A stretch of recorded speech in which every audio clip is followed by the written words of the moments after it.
180. 5, 4, 3, 2, 1.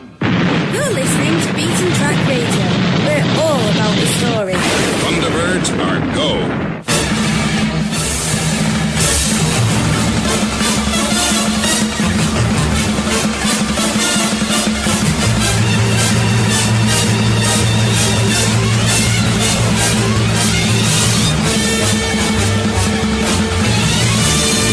Beaten Track Radio. You may not find us on your TV, because in case you did not know, we're being brought to you on.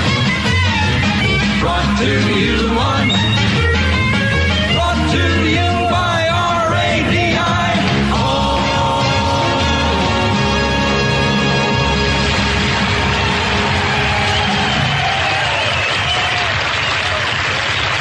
All right. Good morning, good afternoon, good evening, wherever you are in the world. This is Beaten Track Radio.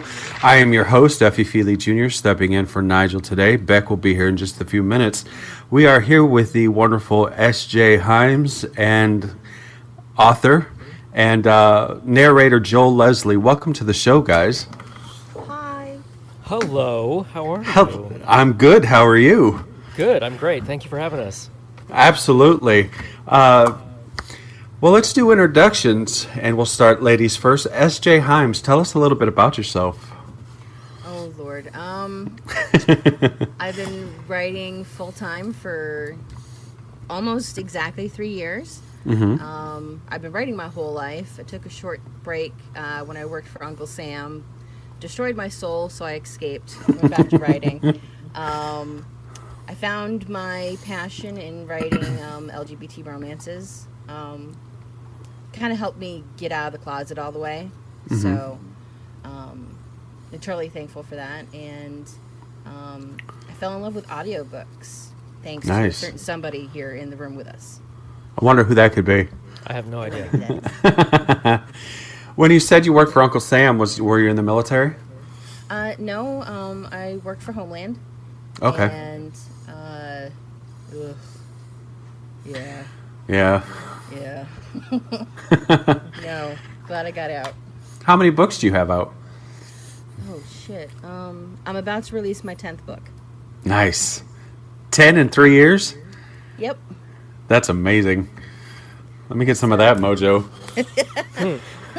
Destroyed my hands, but I figured out how to use dragons, so that's nice. a big help.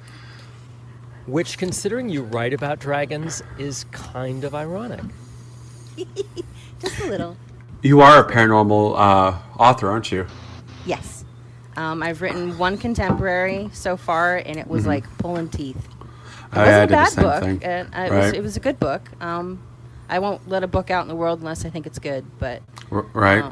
It was still really hard for me to write, and I'm actually writing another contemporary book right now. And I hope it does well. But I experienced the same thing. I write paranormal horror, and I wrote one contemporary. I had one of my characters get shot, so I was like, yes, the horror gods are appeased.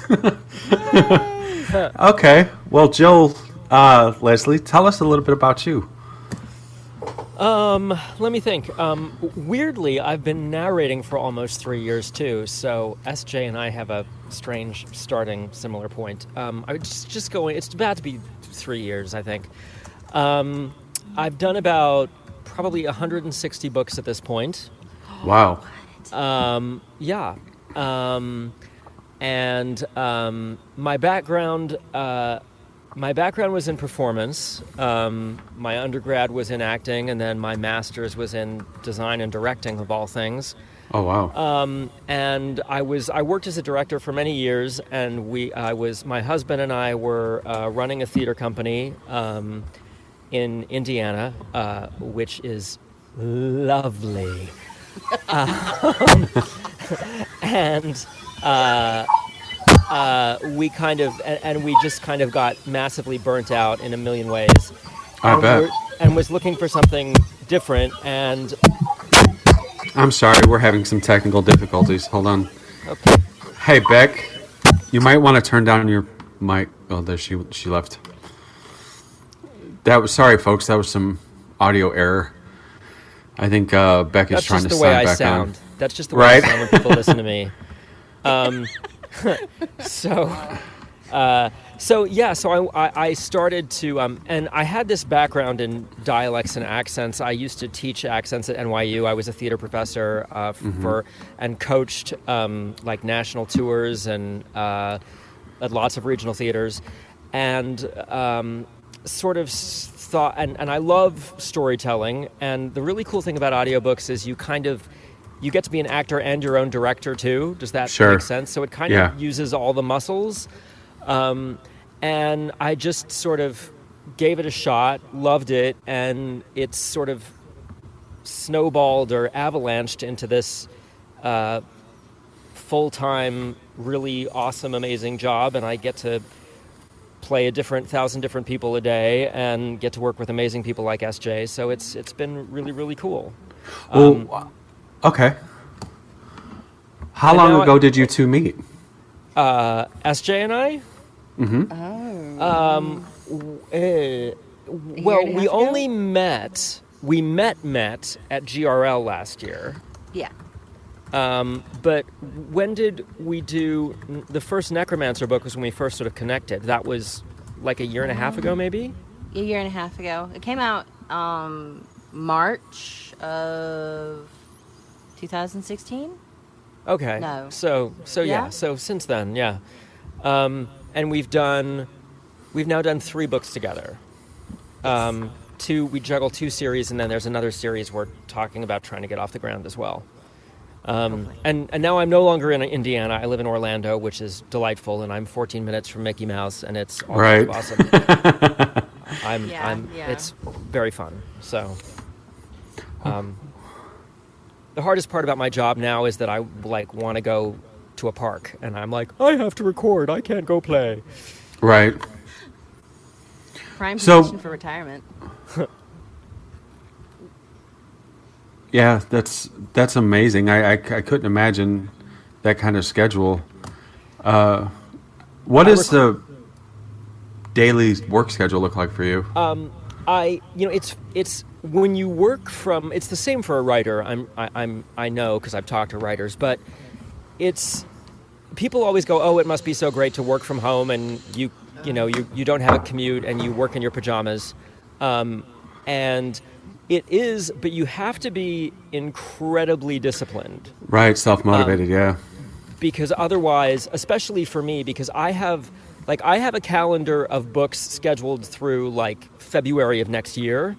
And if I miss a day, it all rapidly dominoes into a gigantic mess. So I have to get up and sort of be in the booth by around 10 o'clock, 10:30. I do vocal warm-ups. I have to stretch. I have to do all that stuff. And then I have a quota that I have to meet every day. That's usually about 18,000 words, which is not... I'm pretty slow. I'm a very didactic narrator. I'm like, oh, I can do that better. Oh, I can do that better.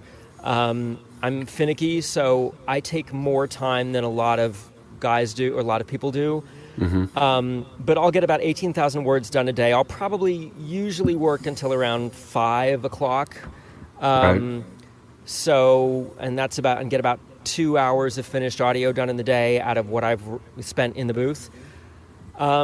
And so, that's the thing. You just kind of have to do it. I do 3 days on, and then I get 1 day to rest my voice and prep the next book that I'm working on, and then 3 days on again. So Wow. I don't get like weekends or stuff like that. And that's just because I've been lucky enough to be in demand, and it's hard to say no, Right. I've had to learn to. I've had to start getting I don't want to say choosy. I've had to start being selective about only taking things that I know I'm really the right guy for. You know what I Right. mean? Sure. I've become a more stringent casting director for myself as the years progress. But yeah. Well, right on. Well, SJ, what does your work schedule look like? I don't really have one. Okay. I'm sitting here listening to Joel, and I'm like, dear God, I know, that's right? Motivation, right? And I'm like, I'm not even close to that. I can really talk about my method is that I write in clusters, and that's when I work on. Well, let me look at my board. I've got 6 books I'm working on right now. Holy and crap. I'm writing them simultaneously. What? And yeah, well, I keep myself from getting bored. I avoid burnout. And when I hit a block or a stumbling point with one book, or this happens a lot, is I'll be working on one book and then I'll get inspiration for another book. So all I've got to do is just Alt-tab out, bring up the other doc, and start typing away. So that's really how I work. And whichever book is closest to being done within the cluster is the one that I focus in on, and I work on it until it's done. Then I drop it out of the cluster, add a new title, and then repeat the process over again. So you must be a plotter. Oh, no, I'm not. You're a Not at all. pantser. I am. I am a 75% pantser, 25% plotter. And I only start plotting if I've discovered I've written myself into a corner or when I'm working on a series. Which is actually the only thing I do now, is I only work on series. I have one standalone that's aching for a sequel. But yeah, so I only start plotting if I'm working on a series and I have to make sure I don't mess myself up. That's about it. I know. Why is that? Why do you lean towards series rather than standalones? Well, I think part of it is I don't like letting go, and also the point is that for me, I've always wanted to know what happened after the happy ending. So for me, because in real life, you'll attend a wedding for your best friend, say as an example, and they get married, and like if this was a movie, the movie would close out just as they say I do, and the kiss comes in, and then credits are going to start rolling. Right. What happens on the next day, and then the next day, and then the next day? Real life doesn't stop when you hit your Yeah, happy things ending. get real. Thank God, right? Right. And it's when it's when the romance is happening along with the real life that I really enjoy. And you can still have that when you're writing paranormal and fantasy. Real life still happens when you're fighting dragons or you're battling the bad guy. So real life doesn't stop. So my series just keep going. That's pretty awesome. And do your readers, do they, because I've noticed with series that sometimes they'll start with the first book and then they'll like slowly drop as it progresses. And Yeah. do you release them all together or do you space them out? I space them out. When a book is done, I'll release it. I'll try and do a little bit of timing, but that's more like for financial reasons than any kind of thing. Just so I can hit like the royalty payments schedule right, but that's about it. Right. Really, if a book is done and it's ready to go, I let it loose in the world. No point Right. holding on to it. I try really hard to get books out next that has a series waiting on it. But I don't do well with pressure at all. Right. I can't handle pressure of any kind. If I get any kind of pressure on me, my creativity just shuts Dies. down. Yeah. Yeah. Total dead. I've got nothing. And I can't force it because I will start to hate what I'm writing. So if I hate what I'm writing, I'm not going to want to write the book. Right on. Well, are you self-published? Do you have a publisher or are you a hybrid author? I'm 100% self-published, but I have an Italian publisher for the translations, and that's about it. Oh, right on. So, yeah, I do everything myself. I have And- a great PA, but that's about it. Right on. And Joel, do you work through ACX or how does your side of the house look? I started working through ACX, which I think most people now do, and now primarily I will bring authors into ACX. Like an author will approach me, or I'll court an author for a project that I'll find or want to work on, and then we'll take it into ACX. to set it up as a project through them to release on Audible. I very rarely am now on ACX looking to audition, just because I don't have time, and my husband, who controls my schedule, would kill me. But now I work a lot with an audio company called Tantor, who are amazing. They keep me very, very busy. And I also work with, I've done titles for Hachette. I'm doing my first title for Harper Audio next week. I've done something for Scholastic, for Day On Audio, for B Audio, for Punch. I've in the past year and a half, I've really started to work a lot with publishers, which is great. It's just it's that sort of like next step up kind of thing, and when you can balance that and indie ACX titles, it's a perfect world. I've also been really bizarrely lucky in that almost all of my first initial contacts with publishers have come out of relationships I've had with indie authors that I've been working with on ACX. So, for instance, like SJ, we did one series indie on ACX, and then Tantor approached her, and she brought me, she wanted me to narrate, so I did that. I'm doing that with Tantor. So it's been really interesting. And also interesting that for me, the LGBT titles, which I do a lot of, probably about 75-80% of what I do is gay romance or LGBT themed. And that sort of provided me with a little bit of a placeholder niche for those publishers. So they go, oh, well, we need somebody to do this, that guy will do it. And then that has led to them thinking of me for broader spectrum of work, hopefully as well. But it's been really interesting that the considering how small of a sort of a niche male romance is in the publishing universe, that it's provided me with a lot of inroads into more mainstream publishers. So that's been amazing. All right, on. That sounds awesome. Well, guys, we are going to take a music break, and we will be back right after this. Ladies and gentlemen, you are listening to Beaten Track Radio. All right, welcome back to Beaten Track Radio. I am your host, F.E.Feeley Jr., here with S.J. Hines and Joel Leslie. That was Faith Evans, Love Like This Before, and before that we had TLC's, what did I play? Was that No Scrubs? Right on. No I forgot. Oh, God, I love this job. I love being able to write. I love the craft. I love hanging out in a radio station, a virtual radio station, and being able to play music at the same time and forcing people to listen to what I like.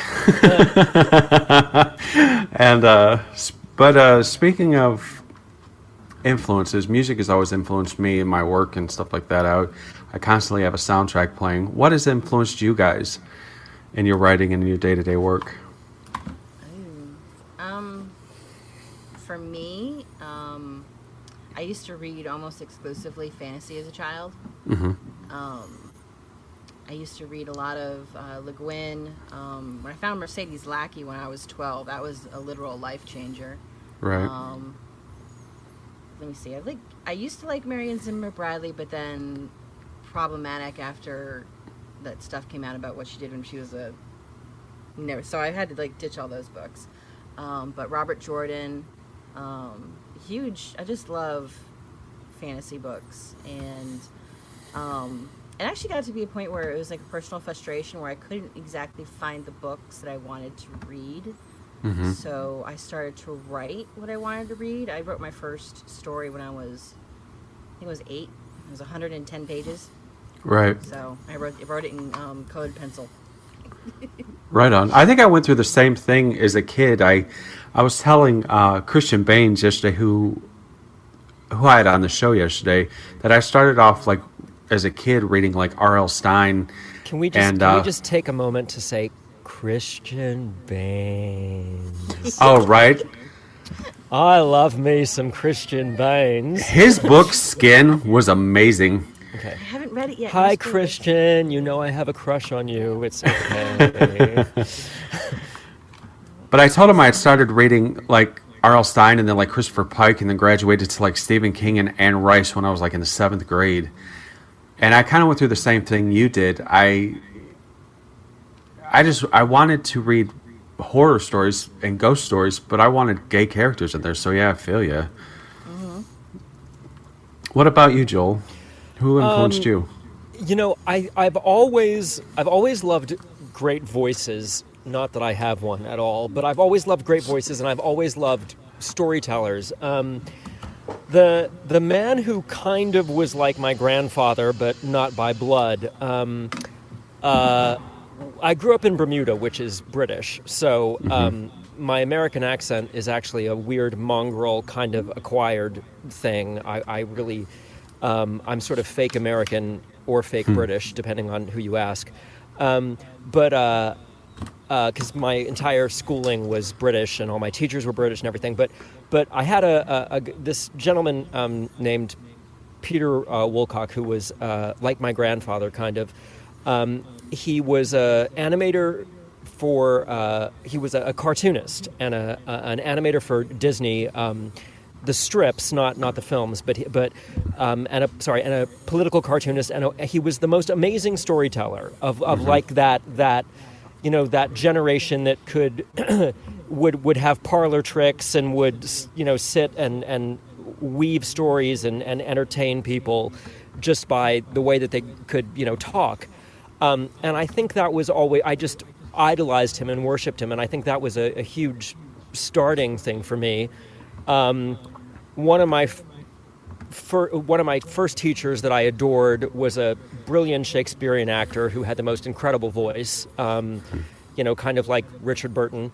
Right. And I was always enamored by that. And then when I became a huge audiobook fan and a huge fan of storytellers, and the Patrick Stewart A Christmas Carol, and obviously, you know, Jim Dale's Harry Potter books, and Ray Dotrice doing the Game of Thrones books. All my big audiobook influences that made me fall in love with the genre were British, and Simon Vance. And then when I started to get into it and started to try it out, I think I was very lucky in that I already had a love of the genre. I knew what listeners liked, which can be a real challenge when you're working with authors independently versus through a publisher, because then it's a much more kind of streamlined, separated process from one-on-one with the author. But when you're working one-on-one with an author on an independent project, if they don't listen to audio, it can be a very tricky process, because they equate it in their minds with the way that you do a reading at a book signing. Right. Rather than its own very unique performance art form. And the same thing, exactly the same thing for people who want to start out narrating. You get tons of people that are like, oh, I've been on the radio for years and I was an announcer and I think I'd be great at doing this. Right. And it's catastrophic, because they're not connecting to the text, they're announcing it, it becomes oratory or speech forensics. Sure. You know, it's theater actors. It can be a huge transition, because, you know, I have students now, and, you know, I remind my students that when you're performing in a theater, you've got, you know, let's say it's a small theater. You've got 50 people that you're trying to share a story with, and you're trying to get your voice across to share that information with. If you're doing television, there's a microphone, let's say, a foot above your head, and the audience watching your performance is going to be, in a close-up a foot away, you know, or a film or whatever. When you're doing audio, I'm in your ear, like literally I'm in your brain. That's how intimate and how close it is, and how subtle and small and the nuance of the performance has to be. And I tell my students, you know, get into bed with your significant other and crawl up right to their ear and start to tell them a story and see how quickly they tell you to shut up because you're busting their eardrums. Right. And you will rapidly learn what the level of audio storytelling has to be. And so I was very lucky to be a junkie going into it when I recorded my first book. And it was still a huge learning curve, and you go back and listen to your first books and go, oh God, I want to die, and erase these from memory. But yeah, I think I was very lucky to be an audio fan before I became an audio narrator. Right on. I know I had one of my first books that I had narrated was my When Heaven Strikes, and it was done by the very talented Van Sebastian. And it's interesting when you have the narrating voice inside of your own head. And it's interesting when you have somebody else read it, what they emphasize compared to what you emphasized in the story. And it's really weird how that works out. And it sort of brings to the surface things that you didn't even notice about your own story. When it's just in the inflection of the voice and the way something is, it's really kind of magic. I would totally agree. When I got Joel with Necromancer's Dance, the first book we did together, he walked me through the process, which I'm incredibly thankful for. And because I knew nothing about any of it. I mean, I had some friends give me some advice, which pushed me into the genre to begin with, to give it a try. But when he gave me the audition sample for the Necromancer's Dance, and it's set in Boston with Boston accents, and gonna go pack the cat in the ad. well, actually, he did a remarkable job of avoiding the stereotypical Boston accent that everyone tries to play off as a Boston accent, and he gave me an authentic Boston accent, and I was utterly floored. And I was like, right, dude, you pulled Angel's voice right out of my head and you put it on audio track. And I was like, that's insane. He wasn't dead on perfect with all the voices at first, but once he tweaked them, and I was like, well, Jesus, how did you do that? And going back with what he said earlier about how some authors don't realize that audio is its own art form and its own medium, the prep work we did prior to recording really, really, really helped narrow down the sound that I was looking for. And it was just a remarkable process, and I was just really really ask a lot of questions before I start. When I'm working one-on-one with an author, I ask a lot of questions, and in general, I've learned the more detail the author is able to answer those questions with, and the more enthusiastic they are about that process, the happier they're going to be with the audio. Right. When you have someone who's like, oh, I don't know, I'm not sure, doesn't matter, they don't think they care, but it's that they haven't been able to communicate what's going on in their imagination. They just don't think in an oral way until they hear it and they know they don't like it. Right. And that's when it's scary. It's much easier to get way too much information than not enough. I ask, like, if there's an elevator operator who has one line in a book, I ask the author how old that person is, where they're from, because that can be the thing that really pulls you out, Right. And it's usually the minor characters that you get the least information about. But in the author's head, they have it all stored somewhere. They just didn't put it there. And very often in book 3, the elevator operator comes back to be the hero that you apparently was a former Navy SEAL and saved the universe from a comet. And you had voiced him as an old Jewish man in the first book because you didn't know. Right. So that's, you can. I'm also I moved to Orlando, so it's pretty freaking obvious, but I'm a big Disney fan, again, partially from the guy who was like my grandfather. but a huge fan of those voice actors. And I always try to get, when I first started working with authors, I would ask them, if Disney was turning your book into an animated film, and they were making them animals. So you know how in Robin Hood it's a fox, and you know there's a bear, and in The Rescuers there's talking mice, and you know there's animals that are embodied with human voices in Disney films. I would always ask them, if that was happening with your characters, what animal would they be? Since I've learned, that used to confuse them, and they'd be like, oh, they'd be Goofy or Pluto, and I'm like, no, Right. that's not what I'm asking. So that question over the past year has morphed into what would their Patronus be? Right. But Much it better helps me enormously, because if I know somebody thinks their character is an owl versus a snake versus a chipmunk, that gets me a long way toward knowing what's in their head. That's really cool. If they're a small character, and you know, because if your villain is a wolf versus a snake versus an iguana, or I don't know, a hyena, it's a different thing. Sure. You automatically think of it as a different physicality, a different kind of outlook on life or approach, or level of threat, or the way that the threat manifests itself. Sure. So, yeah, I think very strangely, but I try and get as much information from them as I can. Right on.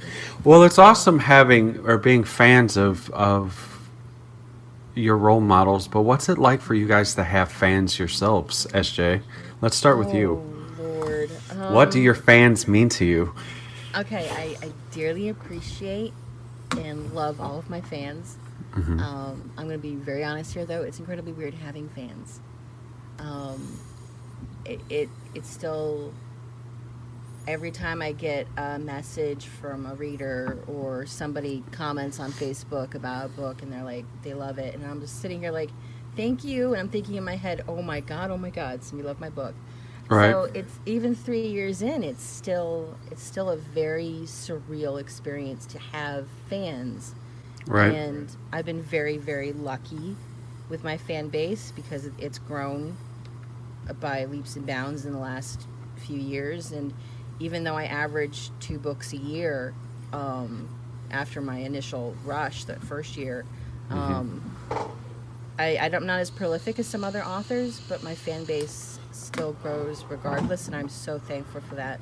I've had a few weird fans, like swim fan weird fans. So No kidding. yeah, I've had to like turn off my sorry, that's my phone vibrating. I've had to turn off my contact the author on my website thing, because I would get just the weirdest messages, or like angry messages demanding this book be written next instead of this one, or but that's very few. It's very rare. I can only like count on 2 hands the amount of messages I've gotten like that. But they're just kind of enough to make me turn it off. So, Right. But by leaps and bounds, the good fans are fantastic, and I love Right. them, and I don't ever want to take them for granted.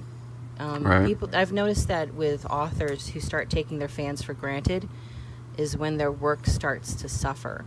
Yeah. And Yeah. and I can just get this horrible sense of burnout from the author, and they're just churning out titles to bring in the coin, kind of a thing, and Right. it's a job instead of a passion. And I don't ever want to get to the point where I don't appreciate the fact that I have fans. Right. So they don't need to be rabid fans, they don't need to be super fans, they just need to be people who love what I love, and that's one of the greatest things I could ever experience. So Right. yeah. All right, Joel.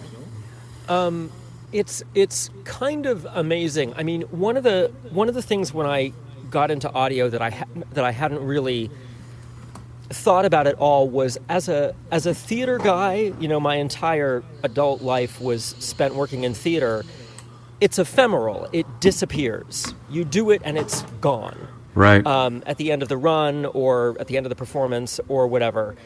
And it was this incredible thing to realize that I was actually starting to create something that was going to continue to exist. And that's and therefore I think that kind of ties into building a fan base. But the one interesting thing about working in this niche genre with LGBT romance and male romance is, and romance in particular, and this is completely unique in the audio world. Romance listeners are the only ones who follow narrators. Normally, when you're marketing a book, the marketing all needs to come down to the author, the narrator. Nobody's going to go, oh, what's such and such's new book? They're going to buy the James Patterson book, or they're going to buy the, whatever. They're following authors. Romance listeners really follow narrators, and it's this incredible relationship. And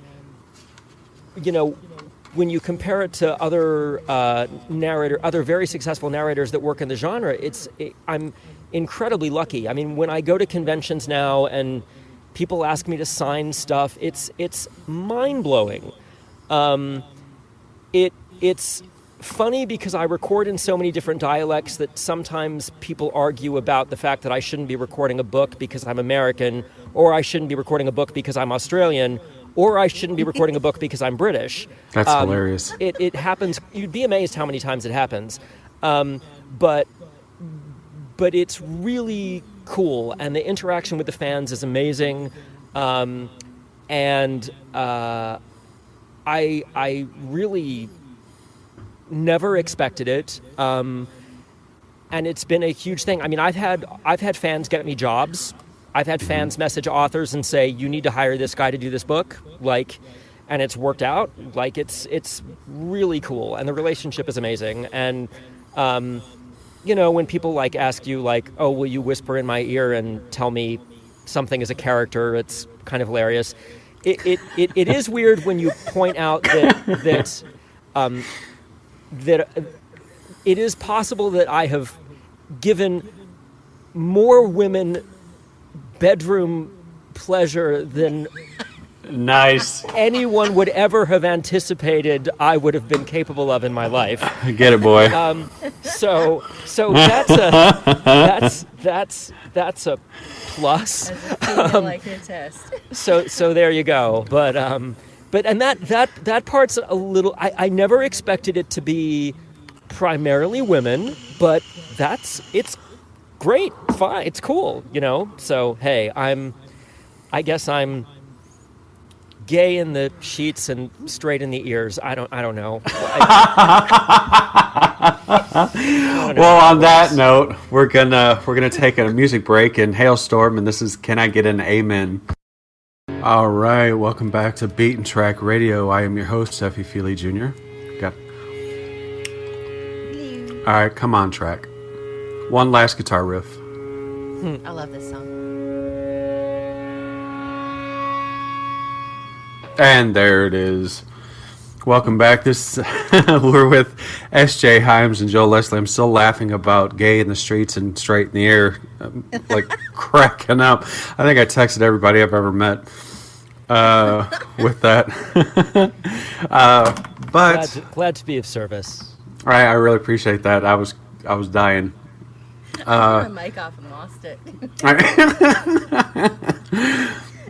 Oh God. As we wind into our second hour here, I have another question for you guys. Is being an artist a gift, or is it a curse, or is it both? What are your thoughts on that? SJ, you first. Both for sure. Totally both. For me, it's because I have depression, pretty severe depression. I cycle through it. And I went through last year, I went through a 10-month-long stretch where I didn't write at all. I did nothing. But I wanted to. I really, really wanted to, but I couldn't. I couldn't make my body move to open a Word doc and start writing. Right. And it wasn't until I started climbing out of that depression that I was literally able to write. Right. There's this misconception out there that all you need to do is sit down and start typing. and it's that easy, and it is that easy, but it's also that hard. Right. Because sure, you can sit here and start typing, but it's not going to be worth anything. Absolutely. So, for me, it's I always have stories in my head, and I was always the kid who'd be having to have someone snap their fingers in front of their face. Hey, you paying attention? And I'm Right. like, no, I'm not, because I'm daydreaming. Right. So that's me all the time. Even as an adult, I'm like that. And My so I friends, always my friends shake car keys in front of me. oh yeah. People do that Yeah. to me. My Or, husband says like, etch a sketch. right? Yeah. God. And so I'm always stuck in this world where I want to get the stories out, but unless I'm mentally capable of it at that point, it can't come out. So it's Right. this unique, painful frustration, and I have to be careful not to castigate myself for it or Right. feel guilty that I'm not writing, because that just makes it worse. Right. So And it's interesting that you things like that, it's interesting that you say that, because I suffer from panic disorder. And I can get to be that way when I'm I have stories in my head, I have ideas on the back burner, I have different pokers and different fires, and I have to talk myself back into getting into the process again, because it's extremely personal. I sort of write for myself and then I give it away. Does that make sense? Yes, that's exactly what I do. And it's Exactly. once I've satisfied the critic in my head, then it's sort of out. Then it can move away from me, and then I can be done with it. But it's being an artist to me is a lot similar to a minefield, because it's you're so imbued inside of the thing that you're creating. You're up and down with the characters, and maybe pulling from your own life experiences and your own emotions, and so you're sort of putting yourself through the paces. So yeah, I feel you. What about you, Jill? I mean, I think it's. I'm not sure anybody would answer that it wasn't both. I think. I mean, there's two things that come to mind for me. One is that I think I'm cursed with enough love of anybody doing something that's good that when I encounter mediocrity in any sort of art form, it makes me crazy. Yes. Yeah. You know, I never would like go see a Broadway show that was really, really beautifully done and like be like jealous that I wasn't the one doing it, or being Right. like, you know, or be like angry that it wasn't me. That Right. would only happen when I would see things that were bad or mediocre, and I would get so angry that like it wasn't that opportunities to entertain or to create something were being wasted. Do you know what I mean? That's what would drive me crazy. People Sure. that waste the opportunity for creativity, or coast, or you know, or will take the easy way out. But Well, because people know, I think Pink said it best, people know when you're there, and they know when you're dialing it in. yeah. Is that what you mean? I think so, yeah. And for me, I think that it was when this shifted into a definite full-time job, that for me, where it's a train that has to keep running. Right. And if I don't feel like going in the booth and doing something, I still have to, and that, Right. and the problem is not so much the discipline to do that. The problem is that I really am far too much of a perfectionist. And one of the first things that there's a very successful narrator in the industry named Jeff Kafer, and one of the things that he tells people is you have to embrace good enough, because when you're, if you think, I tell people, add up the amount of dialogue Meryl Streep has in a movie that she won an Academy Award for, right? Like the total number of lines she has to say and deliver brilliantly in a movie. Let's say in a 2-hour movie, maybe that's going to add up to 20 minutes. Maybe, right? And she's playing one character. We have to do every character, plus the voice of the narrator, plus 8 to 12 hours of material. And we don't get to rehearse it. We don't get to do, to workshop it or have inspiration from other performers working opposite us, or usually a director in the booth with us. And so if you are a perfectionist, you can rapidly get sucked into a rabbit hole of it never being perfect. Good enough, right. And what I've learned is that, and this is again sort of how I'm having to become a tougher agent for myself as I build my portfolio and I take on and I work with new authors, etc. I have to be very careful to take books that that I feel I can do a good job with or I can connect to. Right. Because, I text my husband's out of town, but I texted him last night and I said, I've never realized how much my mood is directly comparative to the book I'm working on. Right. And how much trouble I'm having getting in the groove of that book. And honestly, it's harder to do. I put more work into a book that isn't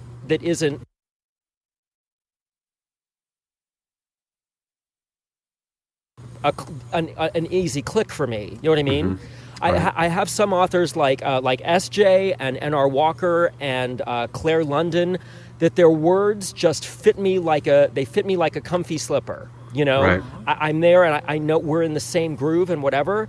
And then there are other writers that are brilliant, but I know I'm not quite the right guy. Mm-hmm. And God, it is a hard day pulling in teeth. The office. And one of the things that I've also learned that I have to sort of start being very careful about guarding myself in this process is we're in this vogue of what I call additive series, and SJ's writing one, so I hate her. But it's where it's not just we're following Hercule Poirot from one adventure to the next, or one main character from one adventure to the next. It's we set up a community and we have a main couple, and then the next book is about that main couple's next door neighbors, and then the next book is about their milkman, and then the next book is about their their friend who was visiting from Omaha. Right. And what has happened for me several times is I will be absolutely perfect for book 1. And then as book 2 and 3 and 4 develop with this whole other world of characters, I'll be like, you know what? I wouldn't have said I was the guy for this gig if this had been book 1. Right. And that can be tricky. I'm doing one right now where book 1 I knocked it out of the park, and book 2 I am struggling uphill just because it's not my personal easy groove. Right. So I'm trying to act my pants off, and I'm like, oh, I can do that better. Oh, I can do that better. But yeah, it's hard. And like SJ said, we have to create on demand. I have a deadline every single day, and so, but yeah, heck, is it better than working in a cardboard box factory? Of course it is. It's amazing, and I love it. So. I've had people message me and send me bits of stuff that they've written and, asking for help and advice and stuff like that. I find myself in a really kind of awkward position because as a writer, I'm not just a writer, I'm a reader. Mm-hmm. And I'm very passionate about what I do. I take my work extremely seriously. I feel like I have to be present in the books that I write. I have to be honest with my audience, as honest as I can be. Like I said earlier, they know when you're there and they know when you're dialing it in. And so it's I'm probably a harder critiquer than if you were to send it off to a proofreader or something. I'm going to probably hold you more accountable to what it is you sent me than somebody else would have. Do you find yourself in that position, SJ? A couple of times. I don't know what it is about me that I get more newbie authors asking me how to navigate the actual, like, the production side of things, like how do I do this, how do I do that, and I will pay it forward with that, and I'll absolutely navigate the ropes, and right. because someone did it for me, a Sure. handful of people did it for me, and I'm still friends with those people today, and so it's really important that I pay it forward. If you come to me and you legitimately want help, not for me to do it for you, but help, I will give you all the help you need. I've only had a couple of people ask me to read their stuff. I've got to be really careful doing that because a few times it's been people who were like, I wrote fan fiction of your stuff, and I'm like, I can't read it. Right. And it's not just because it's not because I don't want to read it. I love fan fiction. It's how I got to start. Like, it was. I always consider fan fiction as practice for the real thing. Sure. And but I'm like, look, dude, I can't read your fan fiction. I'm sure it's freaking awesome, but I can't read it because legally, if you write something that I'm eventually going to do in my series, I then can't do it because you already did it. Right. And then you can turn around and sue me. So, like, if anything I read in your stuff for my stuff is something I'm going to do eventually, it completely derails my entire series. And I'm like, I can't do that. And I'm very thankful that once I've explained that I can't do that, they're like, oh, wow, I don't, like, they're like, never mind. And they're like, just completely ignore that. I'm like, thank you, sorry, I'd love to, but I can't. Maybe when the series is done, I'll go back and read it, but that's about it. I've had a few people reach out to me with their original work, and I'll be like, look, I'm like super busy, and it's not that I'm not like you said, you have to be accountable for your time because you work from home, right? And same thing with Joel, you've got to be your own time manager. But I've also got this thing where if you give me a beta copy or an alpha copy of something and say, hey, can you give me feedback, I've got to be careful not to take too many of those because I will dive headfirst into that. Sure. And I'll completely ignore everything I should be doing. Right. And so I'll do a couple of them, and I'm like, I need more time than you're probably willing or able to give me to do that because I'll have to work it into everything else I'm doing because otherwise I will totally screw myself over. Right. So. Yeah, with the back and forth sometimes with the closeness to our fans and our readers and Joel, our listeners, the price tag of books and audiobooks and so on and so forth, and sometimes it feels like that we're producing more for less, where we get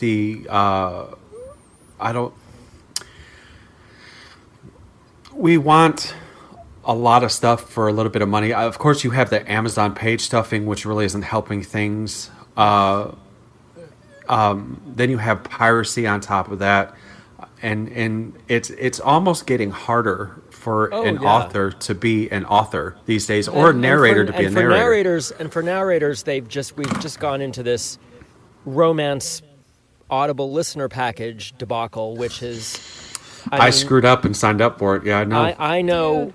I know a lot of people, narrators and authors, that their last 2 months of financial planning and where the rent money came from, etc., went completely down the drain because everything suddenly changed. And I've had one contract go away because somebody lost enough money putting their stuff in the romance package that they weren't able to then justify. They weren't getting the money in to do another contract. Right.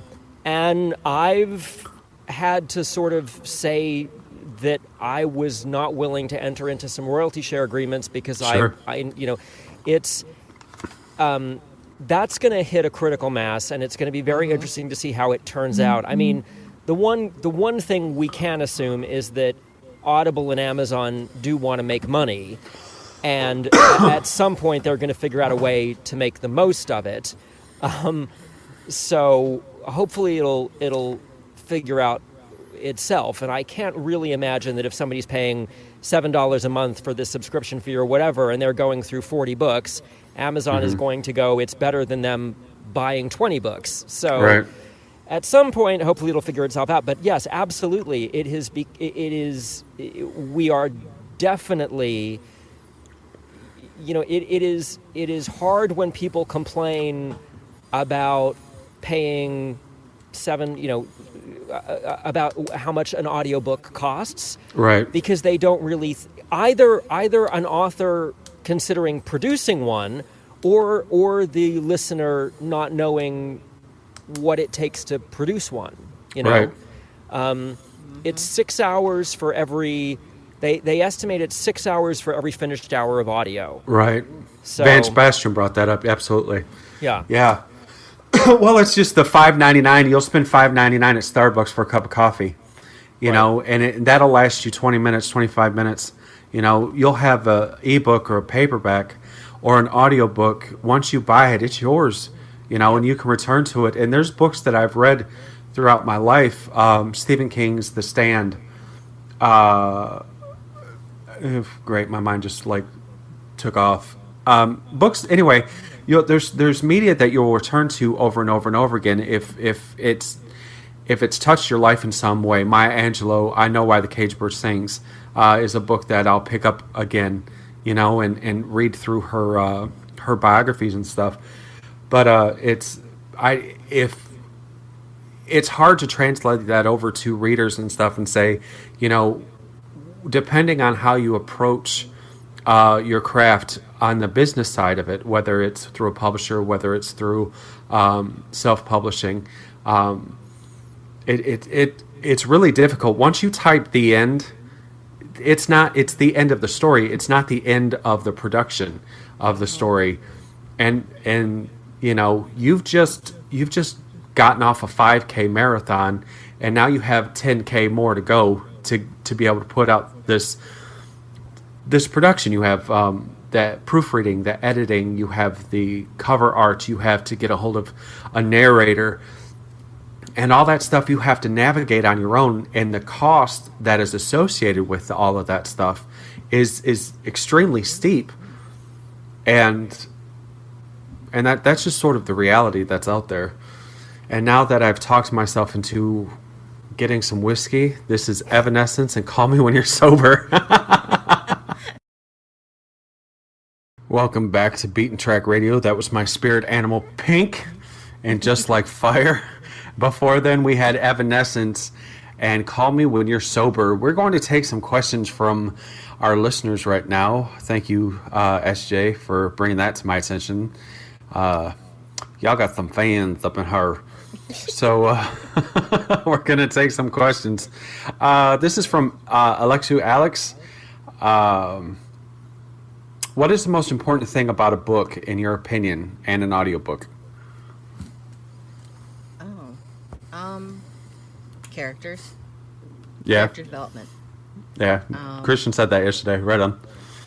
Yeah. So I cannot write a book where the character doesn't change in some way or experience some growth. Right. It doesn't need to be betterment. It can be an evolution from good to bad or bad to good or ups and downs, but there has to be some movement in character development, or it's just a flat book for me. And it's the same thing with my reading preferences. I can't read a book with any kind of enjoyment unless there's some kind of character development. Sure. So. Yeah, I hate to bring him back up, but Christian Baines and I were talking yesterday. You can always bring Christian Baines back. I hope he's listening in. Christian, I love you. Send him a message, guys. Tell him to get his ass over I here. I already did. But we were talking yesterday. He was like, we tend not to like characters that stay bad. Like in the LGBTQ spectrum, there's sort of a hesitance to throw out bad guys. Is that hard for you to write, or is that hard for you to read, SJ? Explain again. If the character doesn't redeem himself, if the character just gets progressively worse as the story goes on. Oh, I actually love my villains. Yeah. I love my villains, even the stupid one, and I have a stupid villain. He's a complete moron, and I utterly love him. He dies, but hey, spoiler alert. But That's I hilarious. love all my villains. And, He's an idiot. He complete idiot. But I love all of my villains, and I always make even the utterly one, even the one that I consider utterly devoid of empathy. He's the villain in the second Beacon Hill book. He's completely devoid of any kind of. He's a sociopath, straight up. Right. And but I've made him sympathetic, and I cannot make somebody. I can make someone as evil can be, but there's always going to be something I try to attach to that. That's Some redeemable quality. not even redeemable. Sometimes villains don't need to be redeemed. Right.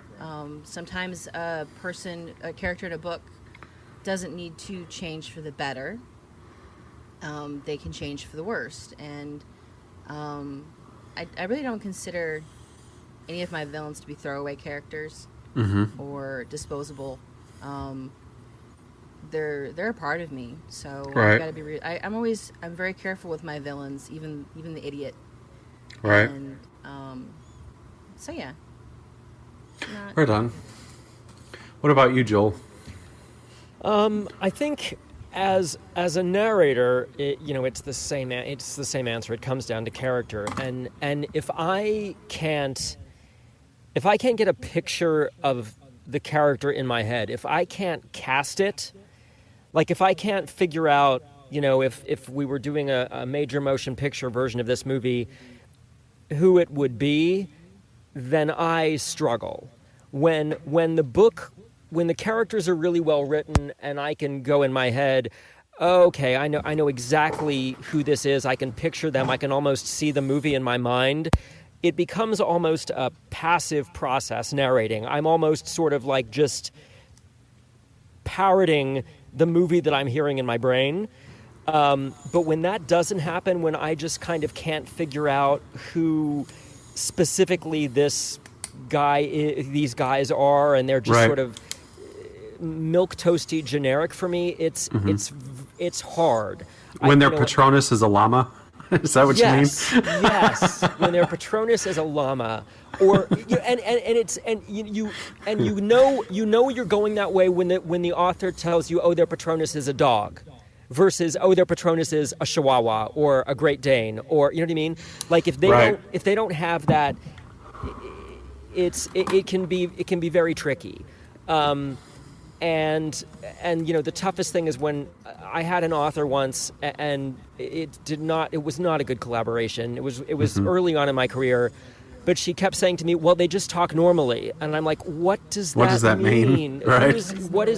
So and then that's as a narrator, and as a listener, I think what for me is the most important is knowing getting a sense that the narrator has a reason for telling this story. Right. The listener is your scene partner. The listener is the person that you need to tell the story to, and why are they telling you? What role am I playing, and why is it important for me to receive this information? And how do I become how does the narrator make me an active scene partner in this experience? Then that to me is what takes narration from just being something that sits on a page to a voice artist really making a book come alive for you, where it feels like the words are theirs versus the words are the author's. That they are remembering or creating each thought as it comes out of their mouth in their own imagination, and you're being a conduit for it. So Right. I think as a listener, that's what it is for me. Speaking of being a conduit, we have a question for you from Grace Long Pope. She says, Joel, when you push through an emotionally draining scene, do you take a break after, or do you continue on? That's interesting. I don't usually need to take a break. What does happen is you reach a point where you actually can't record because you're no longer making words that can be discernible to an ear. Dam N.R. Walker does this to me every single time in like the last 2 pages of her books. I just know I'm going to be a mess. I'm just going to be a blubbering mess, and it's usually happy, sad, or it's a happy cry usually. But you kind of, it's like walking a tightrope. You want to ride the wave of the emotion and push through it so that you're sharing that in the moment with the listener and it comes across. But you also have to be functional. And so Right. there's times where I've had to like walk away and take a 5-minute break because I just couldn't get the words out in a way that was anything other than basically self-indulgent if somebody was listening to it. So, Right. But yeah, no, I'm usually. So no being verklempt, no Fran Drescher. I get verklempt, but I don't usually Mr. have Sheffield. to I don't have to take. I did a show with Charles Shaughnessy. I did a show with Mr. Sheffield. He's lovely. Yeah.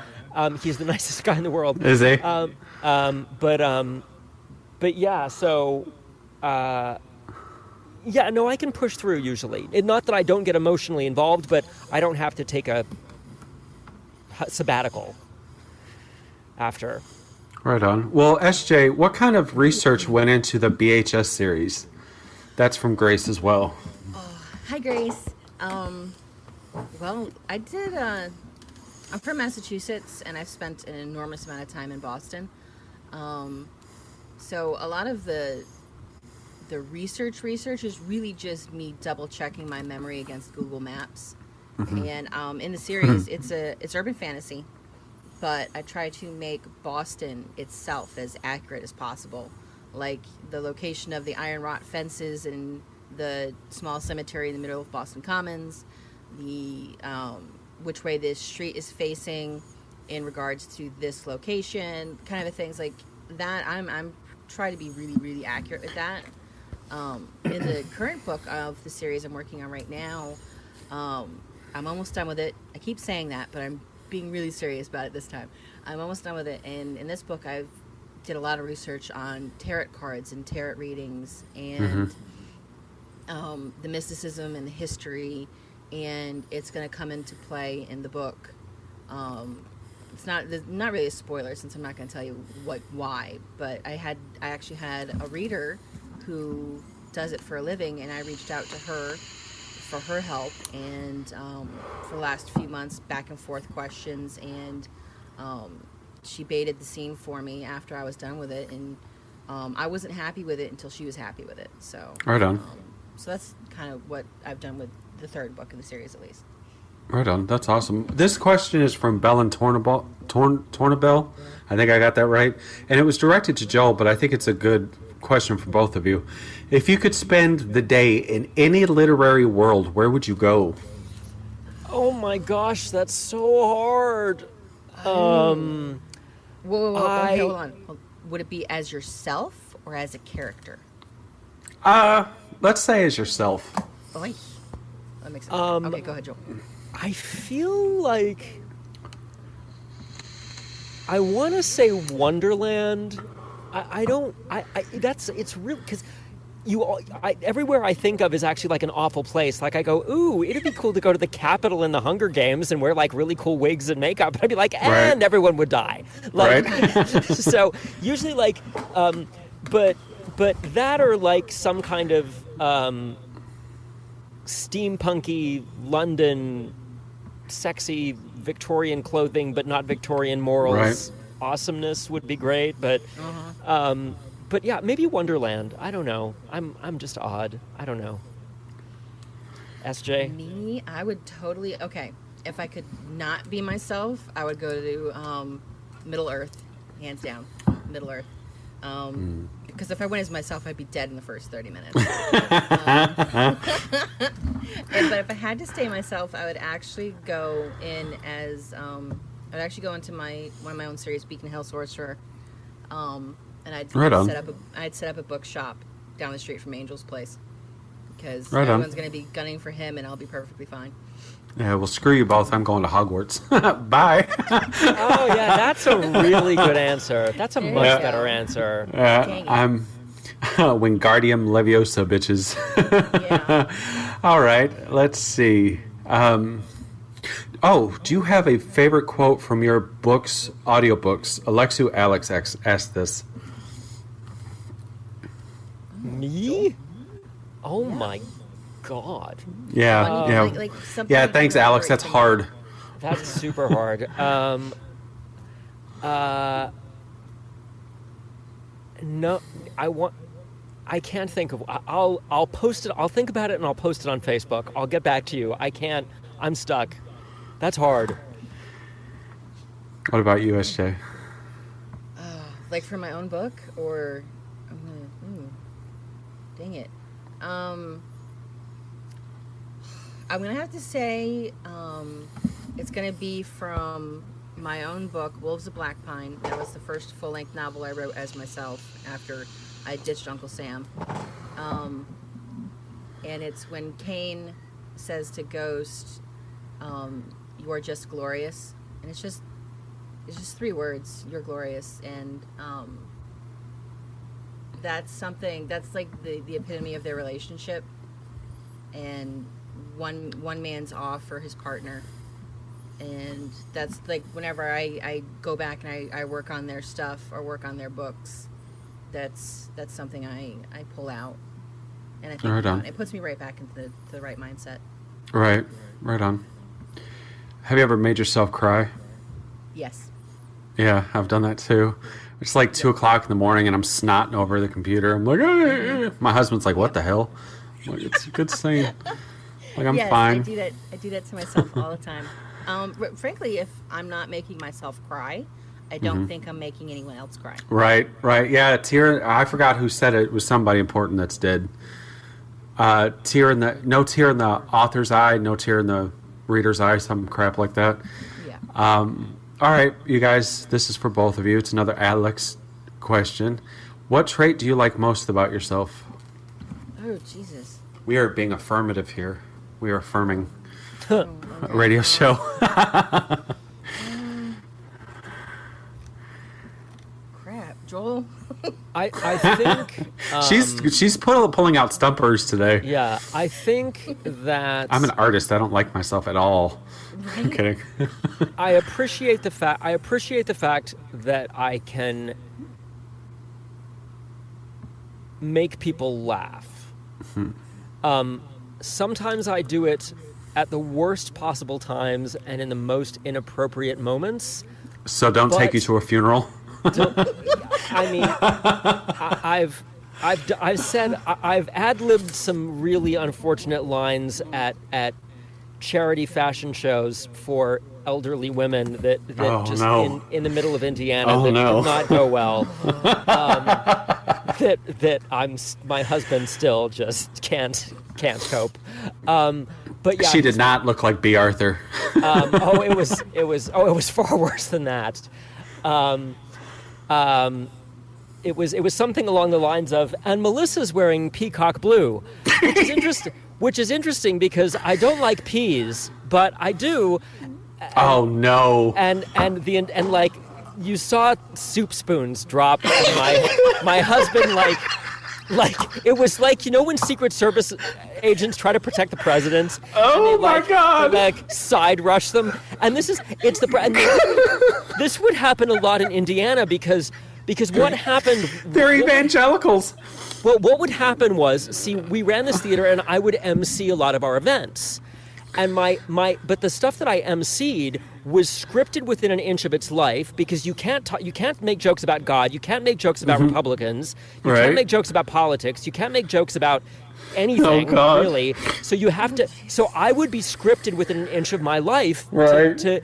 but people would think I was just sort of extemporaneously hilarious, and Right. and we would constantly get, people would say, "Oh, can you just come be funny for 45 minutes?" Oh no. And of course, I could, but not the way that they wanted me to be. And you know what people, and you know, I had spent, before we moved to Indiana, I'd been spending like 3 years helping write like stand-up material for New York late night comics, like Right. in my off hours. So yeah, I can be amusing, but not necessarily to my own Oh, that's funny as shit. help. So What about you, SJ? Have you thought of something? Yeah.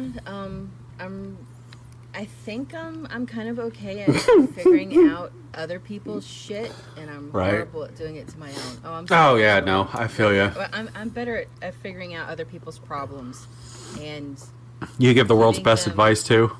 I try not to give the world's best advice. I try to give applicable advice that they can actually use, Right. because I hate nothing more than when I have a problem and someone gives me advice, and I'm like, that, but that's long-term advice. I need advice to fix the now, Right. and I try to remember that when I'm helping people fix their problems. Right on. All right, guys. With that, we are going to take a break. This is Mary J. Blige and Real Love.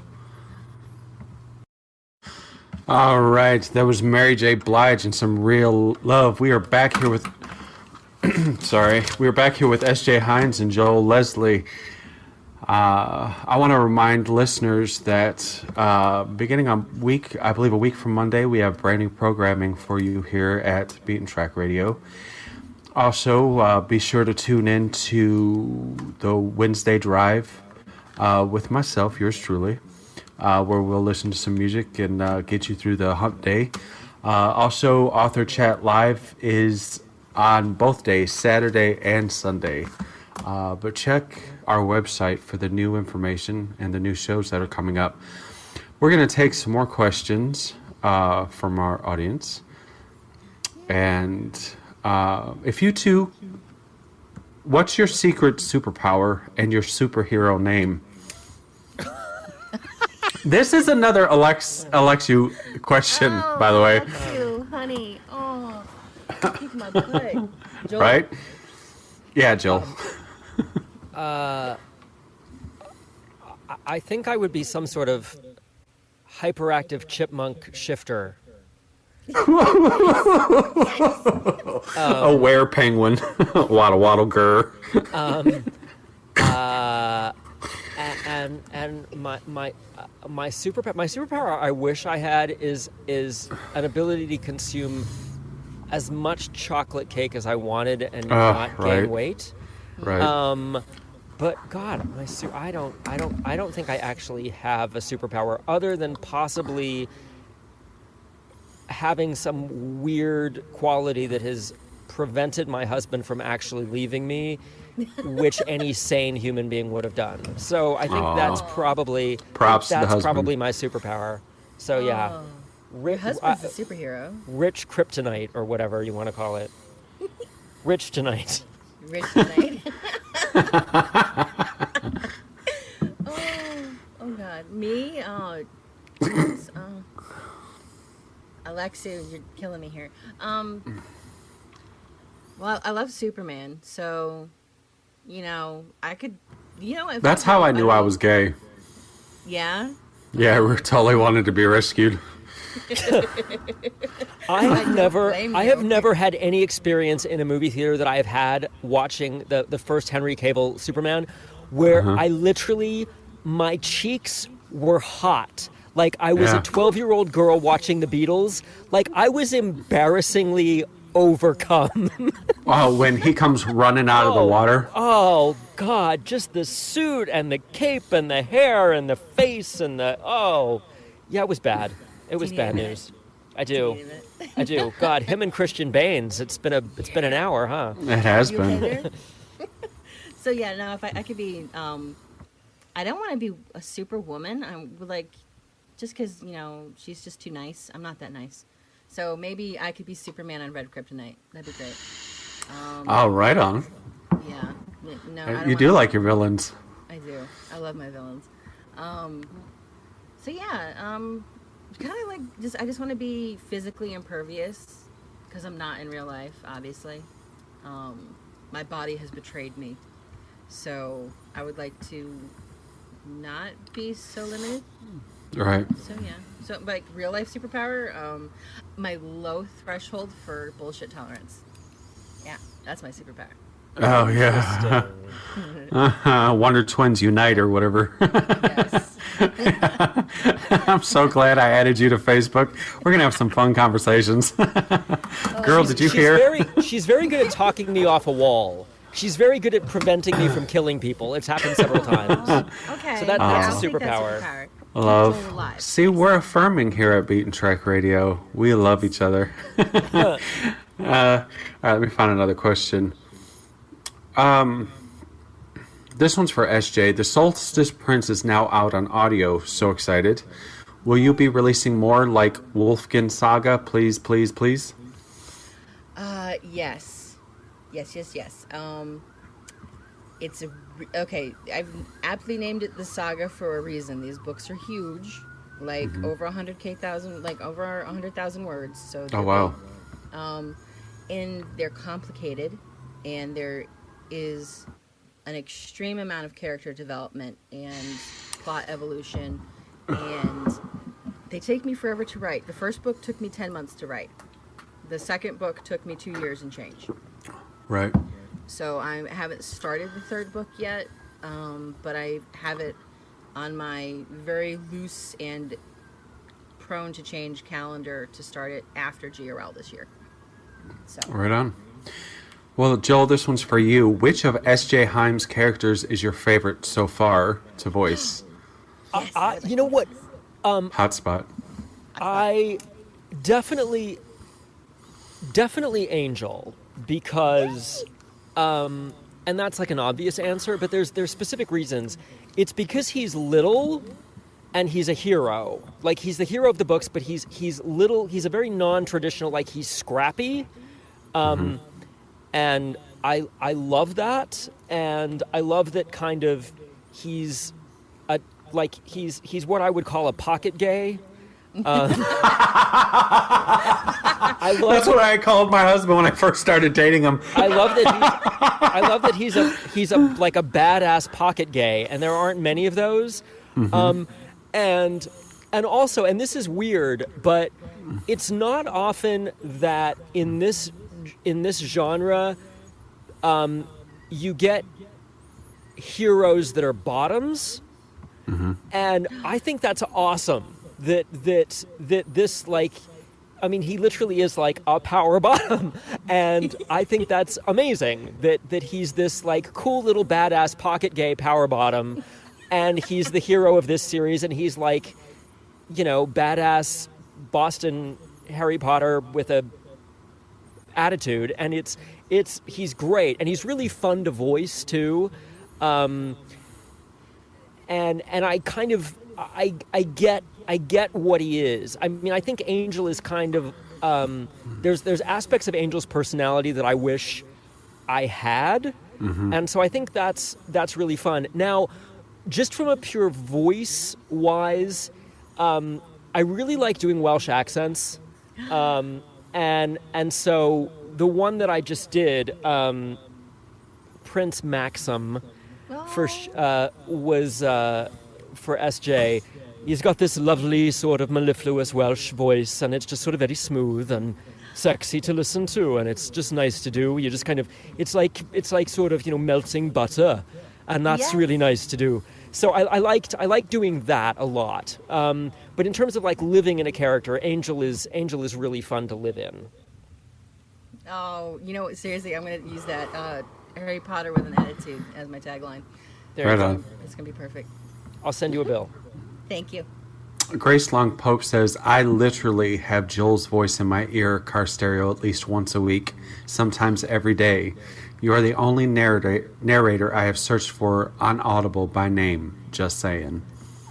Aww, that's amazing. Oh. Yeah, I gotta say, I guess I'm like Brussels sprouts, because people either really like me or people do not feel in between about me. You Right. go on, if you go on Goodreads audio groups, there are people that are like, I can't believe people keep hiring Joel Leslie to ruin books that I have loved all my life, blah blah. Or there's people, or like literally like I'm some sort of like audiobook mass murderer, like serial killer. Or there's people that really like what I do, and I am unapologetically theatrical. That doesn't mean that I'm not honest in my work, but it's not.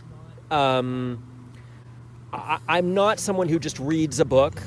I want it to be like a movie. I want it to be a sort of cinematic experience for your ears, which is Right. an oxymoron. And there are some people that don't respond to that don't want every character to sound different and don't. Right. But what's really cool is there are people that do respond to it and do love it, and they make me feel so appreciated and special, and it's awesome sauce, and I love them. Right on. Yeah. All right. Well, this is another Alexu question, so prepare yourselves. And this could go very wrong. But what secret talents do you have? Secret talents? Mm-hmm. Oh, okay. Before I worked for Uncle Sam, I worked in the family restaurant, and I am a really good cook. Oh, right on. Not a lot of people know that. And I was a sous chef for a handful of years before I sold my soul to the devil. We'll have to trade recipes. Sweet, yeah. Joel. I'm a pretty good cake decorator. I Right on. really enjoy doing it, and if Rich wasn't the one who always ended up having to clean up the kitchen after I've gotten food coloring over every surface of our house, then I would probably do it a lot more. When we first moved in together, I was doing my first off-Broadway show, and I decided that for opening night, I was going to give everyone decorated cookies in like the theme of the show. But I decided every person was going to get 5 different cookies. Oh, no. So for a week, every surface, and we had a dachshund, so it couldn't be. Everything had to be above. Right. Our bed, every shelf, there were cookies. He was going to kill me. There were cookies everywhere. It was such a That's mess. funny. There was icing sugar in our hair for months. So, but yeah, I guess that. I mean, I do a pretty mean Maggie Smith impersonation, but she comes out often enough in books that I don't really think it's a secret superpower. So, Right on. Yeah. So here's another question for the both of you. Do you ever blush writing or recording sex scenes, or is it just another day at the office? Oh, Jesus. Okay, I need to go first this time. When I gave Joel the Beacon Hill series, I wasn't even thinking about the sex scene, okay? And my sex scenes, there's not a lot of foreplay. It's straight to the business. And when he dropped me in, when I was like proofing the version he sent me before it went on sale, I was proofing it, and I didn't pay attention to the fact that it was coming up, and then we dropped right into it, and I was like, holy shit. So I sat here at my desk with my hands on my face to contain my blush, and I was like, Sheena, you have to listen. Please don't stop listening, because you have to make sure this is right, and you have to look for errors. There weren't any, but oh my God, and it's like a surreal experience. It's like, it was a little weird hearing him narrate my book, but I got over that, right? It's like a surreal experience, but I got past it. But hearing him do the sex scene, he's good at it. Like I need to take a break. Good at it. The neighbors are smoking. Somebody's holding up scorecards. Yes. So then I had to force myself to listen to it and read the book at the same time, because I'm proofing. And I was like, oh, for fuck's sake, how am I going to do this for the rest of the series? So there you Right go. on. Joel.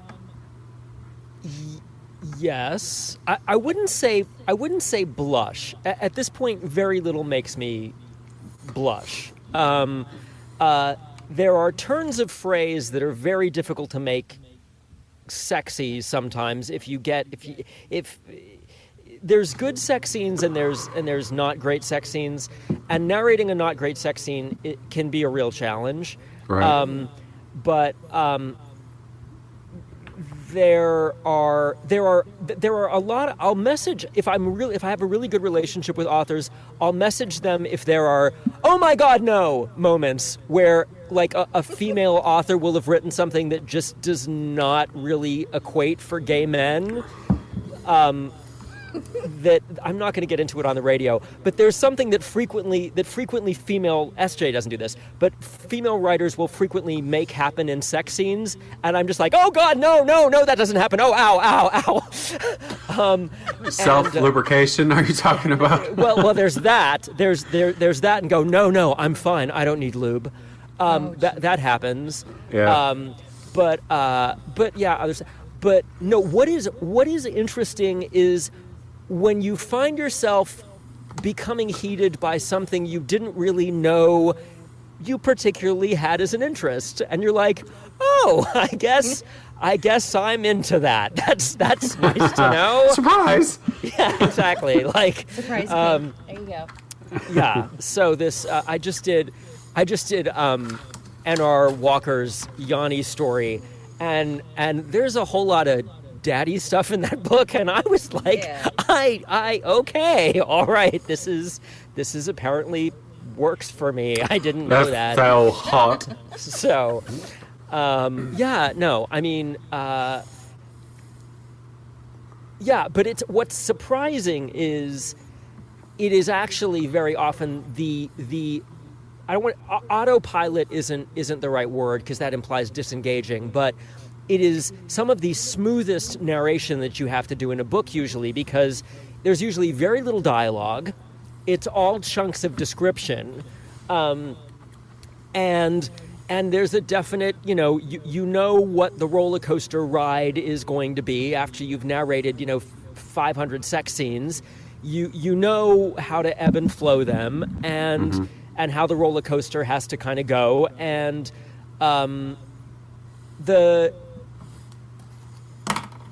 they usually go very, very smoothly because you're not having to do 15 different voices and pronounce strange Russian geographical words or the other things or Celtic, Gaelic Sorry. frickin' crap. Yeah, I love book 3. Those things that come up and bring you to a grinding halt. So they're actually oh yay, I have a 4-page sex scene. That makes the day go quicker kind of thing. Well, right on. Yeah. Well, guys, it has been a very quick 2 hours. It has. And I want to thank you both for coming to hang out with us today. I'm really glad I took Nigel up on this. I've had a lot of fun. Yay, thank you so much. Oh, can we say our social media real quick, I guess? Absolutely. And also, feel free to post it in the links on the Facebook page as well. But go ahead. Okay, the best way to follow me as a narrator is really just to Facebook friend me on just Joel Leslie Frumkin on Facebook, and just shoot me a message saying, I'm a human being that listens to your books or something, so I know you're not, I don't know, virus. And on Twitter, it's Joel Leslie Fro, or you can just look up Joel Leslie Audio. Yeah, that's that. SJ? Okay, I'm easy to find. My personal profile is my public author profile, all in one. So it's Sheena J. Himes, or you can look for my author page as S.J. Himes, but I'm very rarely on there. Should probably get rid of that. I have an author group for my readers. It's S.J. Himes Wild and Wicked Realms. I do most of my posting in there, and on Twitter I am at writer S.J. Himes. Alrighty. Well, we'll definitely look you up and keep following your careers as they advance. This is... Oh, My pleasure. Come back anytime. Ladies and gentlemen, you've been listening to Beat and Track Radio. I am your host, F.E.Feeley Jr. We will see you back here later on this week. Talk to you soon and have a good one.